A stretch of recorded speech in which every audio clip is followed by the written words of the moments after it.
ডেনমার্কের 25 বছরের মধ্যে বিয়ে করতে হবে, আর তা না করলে পেতে হবে শাস্তি। দেশটিতে যারা অবিবাহিত থাকেন তাদের বলা হয় পিপার মেইডেন।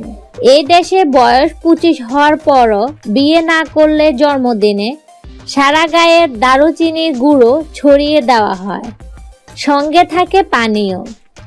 এটা করার উদ্দেশ্য বিয়ের কথা মনে করিয়ে দেওয়া।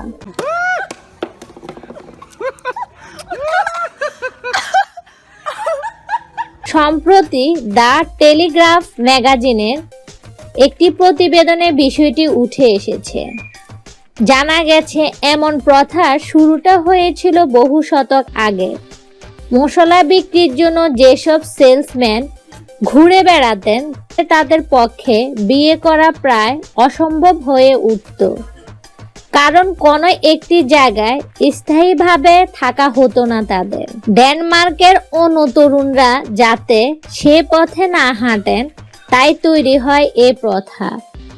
যেসব সিঙ্গেলদের বয়স 25 থেকে 30 বছরের মধ্যে অথচ সংসারহীন, তাদের গায়ে দারুচিনির গুঁড়ো ছিটানো হয়। আর 30-এর কোটা পেরোলে বিয়ের কথা মনে করিয়ে দেওয়ার পদ্ধতি আরো ভয়াবহ। তখন মরিচের গুঁড়ো ছিটানো হয় আইবুড়োদের শরীরে। এমনটাই করার মধ্যে দিয়ে তাদের যেন 25 বছর বয়সের আগেই ঘর বাঁধার বিষয়ে পরোক্ষভাবে উৎসাহিত করা হয়।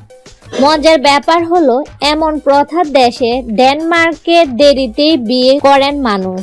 সে দেশে পুরুষদের বিয়ের বয়স গড়ে 34.5, অন্যদিকে নারীরা বিয়ে করেন গড়ে 32 বছর বয়সে।